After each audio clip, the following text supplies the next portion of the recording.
ሰላም ጤና ይስጥልን የተከበራችሁ የቱዴይ መረጃ ቤተሰቦቻችን በያላችሁበት የዓለም ክፍል ሁሉ ሰላም ጤና ፍቅር እንዲበዛላችሁ እየተመኘው አሁንም እንዲሁ ከሀገር ውስጥና ከመላው ዓለም የተሰሙትን እጅግ ሊደመጡ የሚገባቸውን ወሳኝ እንዲሁም ሰበር የሆኑ መረጃዎችን በማጠናቀር ወደ እናንተ ይዤ ብቅ ብያለሁ። እናንተም ክቡራን አድማጮች ለጥቂት ደቂቃ እስከ ፍጻሜው አብራችሁኝ በመቆየት እነዚህን ወሳኝ የሆኑ መረጃዎች እንድታደምጡኝ እየጋበዝኩኝ ቻናላችንን ሰብስክራይብ በማድረግ ቤተሰብ ይሁኑ እያልኩኝ ለሰዓቱ ወደ አጠናቀርኩላችሁ ዝርዝር መረጃ በቀጣይ ማቀና ይሆናል። እስከ ፍጻሜው አብራችሁኝ ቆዩ። ብልጽግናው መንግስት ሰራዊቱ እንዲሸሽ ካደረገ በኋላ የሜካናይዝድ ኃይሉን ማጓጓዙንና የሰዓት እላፊን በከተማዋ ማወጁ ተነገረ። የድሮንና የአውሮፕላን ቅኝት የቀጠለ ሲሆን በጦርነቶች ዋዜማ ከሚያደርጋቸው ተግባራት አንዱ የሆነውን የተቃውሞ ሰልፍም አከናውኗል።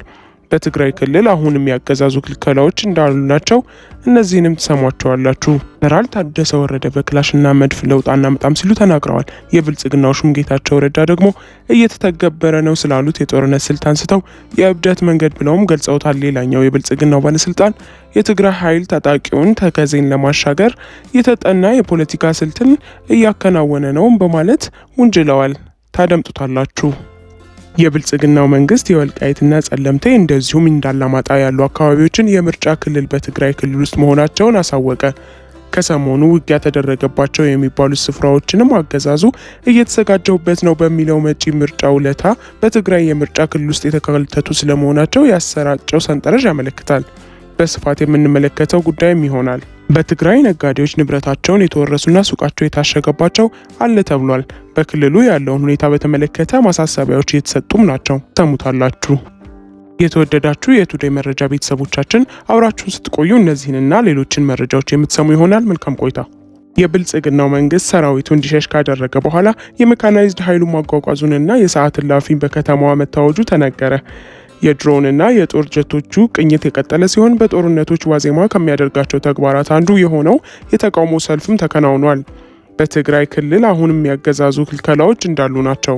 ከሰሞኑ በተለይም በሰሜን ምዕራብ ከትግራይ አቅጣጫ የትግራይና የአማራ ክልሎች በሚወሰኑባቸው የጸለምት አካባቢዎች ላይ የተከሰቱ ሁነቶችን ተከትሎ ጉዳዩ መነጋገሪያ ሆኖም ቀጥሏል። ከጥር 18 ጀምሮ ያለው ግጭትን ተከትሎ አገዛዙ የወሰደው እርምጃ ደግሞ የትግራይ ህዝብን የትራንስፖርት እንቅስቃሴ መገደብ፣ ገንዘብ እንዳያገኝ መከልከል ወዘተ እንደሆነም ይታወቃል። ዛሬና ትላንትም በተለይም በጸለምት ቀጠና ያለው ሁኔታ አስቀድሞ ከነበሩ 3 ቀናት የተሻለና ግጭቶች የሚቀነሱበት ነው የሚሉት የአካባቢው ምንጮች፣ እንዲያም ሆኖ የድሮን ቅኝቱ ግን ከወልቃይት ቀጠና አንስቶ እስከዚህ አካባቢ ድረስ ያለ ስለመሆኑም ያስረዳሉ። ከትላንት በስቲያ ምሽት በብልጽግና የሚደገፉ ራሳቸውን ቲፒኤፍ ብለው የሚጠሩ ኃይሎች ጭምር ይገኙባቸዋል ወደ ተባሉ እንደ ገብሬ አካባቢ የተኩስ ድምጽ ይሰማ እንደነበርም የሚገልጹት ምንጮች በዕለተ አርብ የነበረው ሁነኛ ክስተት ግን ብልጽግና ህወሓትን ለማውገዝ በሚል መማይ ጸብር የጠራው ሰልፍ ስለመሆኑም ያነሳሉ። በዚህ መካከል የጸለምት ህዝብ መከላከያ ሰራዊት ወደ ትግራይ የሚያደርገውን ዘመቻ እንደግፋለን የሚለው መፈክር ጭምር እንደሚገኝበትም አንስተዋል። ሌላኛው ወታደራዊ እንቅስቃሴ ደግሞ በደቡባዊ ትግራይ በኩል ያለው ሁነት ሲሆን ባሳለፍነው ሐሙስ የብልጽግናው አገዛዝ እንደ ኮረምና አላማጣ ካሉ አካባቢዎች ሰራዊቱን የፌዴራል ፖሊሶችን ጨምሮ ማስወጣቱ የሚታወስ ነው። ይህ የሸሸው ሰራዊት በሰሜኑ ወሎ ዞን ቆቦ ከተማና ዙሪያው እንዲሰፍር ምሽግም እንዲያዘጋጅ መደረጉን የሚገልጹት የዓይን እማኞች የአካባቢውን ማህበረሰብ ጭንቀት ውስጥ የከተተው ተግባር ነውም ብለዋል። በተለይም ከትላንት ጀምሮ የሰዓት እላፊ በከተማ ውስጥ መታወጁን የሚገልጹት ምንጮች ኮምቦልቻ፣ ደሴ፣ ወልዲያ፣ ላሊበላም ጭፍራ አካባቢ ሳይቀር የነበረ ሜካናይዝድ ኃይልን ጭምር ወደ ቆቦ ዙሪያ እንደ ቀዩ ጋሪያና ጮቤ በር ሌሎችም አካባቢዎች እንዲሰባሰብ እየተደረገ መሆኑ ደግሞ ነዋሪውን ስጋት ውስጥ ከቶታል በማለትም ነው ያስረዱት።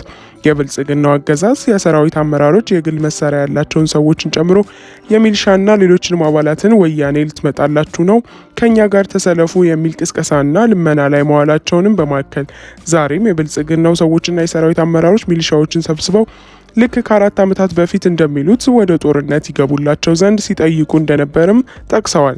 ትላንት የነበረውን ክስተት ለቢቢሲ የተናገሩት አንድ ያላማጣ ነዋሪ ደግሞ ወደ ቆቦ መሸሻቸውን ገልጸው ኮማንድ ፖስቱ ማለትም የመከላከያ ታጣቂዎችና የፌዴራል ኃይሎች ራሳቸውን ብቻ መታደግ ጀመሩ፣ እነሱ ካምፓቸውን ለቀው ሲወጡ ህዝቡ በእግሩ መውጣት ጀመረ በማለት ነው።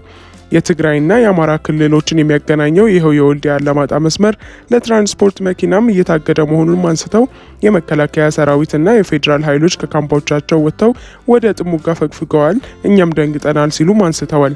እንዲህ ቻናሎች ምንጭ ደግሞ የብልጽግና አገዛዝ ላለፉት ተከታታይ 4 ቀናት በአካባቢው እያደረገ ያለው የድሮንና የጦር ጀቶች ቅኝት ነው። እንዲሁም ወደ ቆቦና አካባቢው እንዲሰባሰብ እየተደረገ ያለው አገዛዙ በርካታ ሜካናይዝድ ሰራዊትን ተከትሎ ሌላ ጦርነት ይቀሰቀሳል የሚል ስጋት በአካባቢው ማንዣበቡን ያሳሉ። ሌላኛው ከዚህ ቀጠና በቅርብ ርቀት ባለውና ዋጅራ ተብሎ በሚጠራው የትግራይ አካባቢም በተለይም ትላንት የከባድ መሳሪያ ድምጽ ይሰማ እንደነበርም ታውቋል። ይህ የተኩስ ድምጽ ራሳቸውን የሐራ መሬት እያሉ የሚጠሩና በአፋር ክልል የሚገኙ የትግራይ አማጺ ኃይሎችና የትግራይ ኃይሎች መካከል የተደረገ መሆኑንም ጠቅሰው ያስከተለው ጉዳት ስለመኖሩ ግን የታወቀ ነገር እንደሌለም አብራርተዋል። እንዲህ ወደ 1 ሳምንት እየተቃረበ የሚገኘውና በትግራይ አዋሳኝ አካባቢዎች ያሉ ወታደራዊ እንቅስቃሴዎችን ተከትሎ ዝምታን የመረጠው የብልጽግናው አገዛዝም ይሁን በተደጋጋሚ መግለጫዎችን በማውጣት የሚታወቀው ህወሓት እስካሁን ያሉት ነገር የለም። ጀነራል ታደሰ ወረደ በክላሽና በመድፍ ለውጥ አናመጣም ሲሉም ተሰምተዋል። የብልጽግናው ሹም ጌታቸው ረዳ ደግሞ እየተተገበረ ነው ያሉት የጦርነት ስልት አንስተው የእብድ መንገድ ብለዋል። ሌላኛው የብልጽግና ባለስልጣን የትግራይ ኃይል ታጣቂውን ተከዜን ለማሻገር የተጠና የፕሮፓጋንዳ ስልት የማደናገሪያ ፕሮፓጋንዳዎችን በመልቀቅ ላይ ነው ሲሉም ገልጸዋል።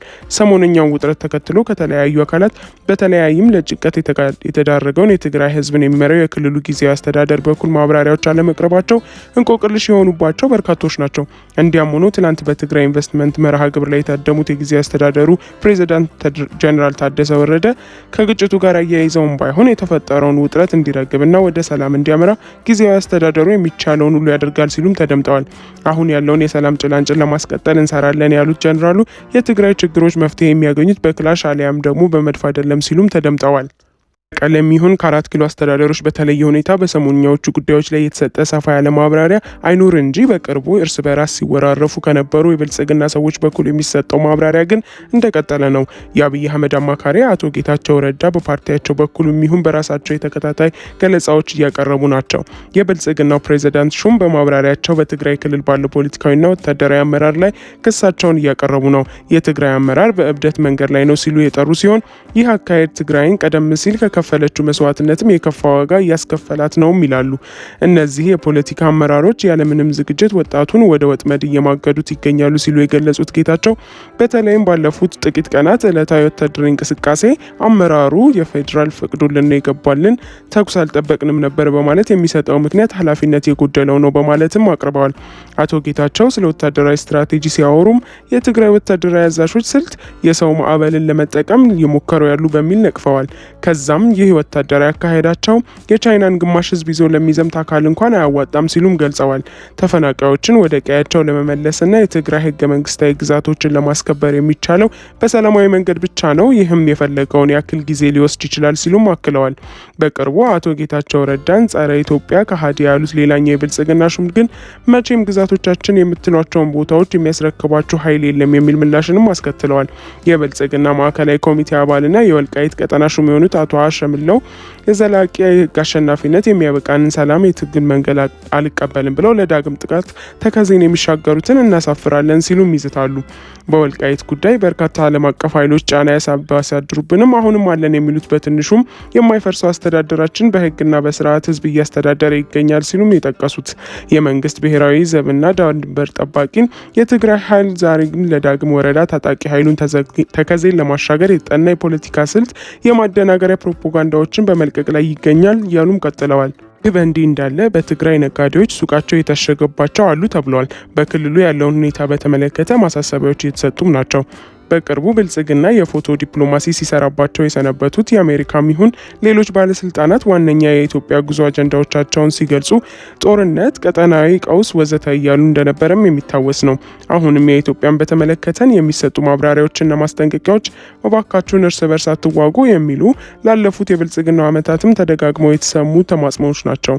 በአሜሪካ ምክር ቤት የውጭ ጉዳይ ኮሚቴ አባል የሆኑት ግሪጎሪ ሚክስ በሰሜን ኢትዮጵያ ግጭት መቀስቀሱ የሚሊዮኖችን ሕይወት ሊያደጋ የሚጥልና የቀጠናውን ሰላም የሚያናጋ ሲሉም ስጋታቸውን ገልጸዋል።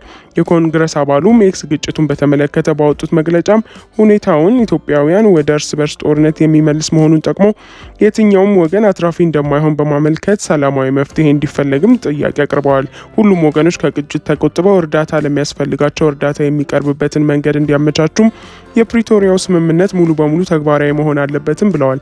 ኢትዮጵያን የገጠሟትን ፖለቲካዊ ችግሮች በጦር ሜዳ ሊፈቱ አይችሉም። ለኢትዮጵያ ሕዝብ የተሻለ የወደፊት እጣ ፈንታ ለማስገኘት ዲፕሎማሲ፣ ነጻና ፍትሐዊ ምርጫ ብቸኛዎቹ አስተማማኝ መንገዶች ናቸውን በማለት መክረዋል።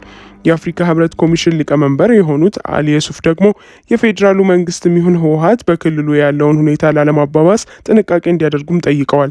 በትግራይ ክልል አካባቢዎች የተስተዋሉ ያሉ ሰሞነኛ ክስተቶች እጅግ እንዳሳሰቧቸውም ጠቁመዋል። ሊቀመንበሩ በመግለጫቸው በአፍሪካ ህብረት የሚመራውና የ2 ዓመቱ ደም አፋሳሽ ጦርነት ያስቆመውን የፕሪቶሪያ ስምምነት ማስጠበቅ እንደሚገባም አሳስበዋል። ውድ ቤተሰቦቻችን ለዛሬ ያዝንላችሁን እዚህ ላይ ቋጨን። ላይክ፣ ሼር፣ ሰብስክራይብ፣ ኮሜንት በማድረግ ለቻናላችን ድጋፋችሁን መስጠት እንዳትዘነጉ። ከሌሎች መረጃዎች ጋር በድጋሚ የምንመለስ ይሆናል። እስከዚያው መልካም ቆይታ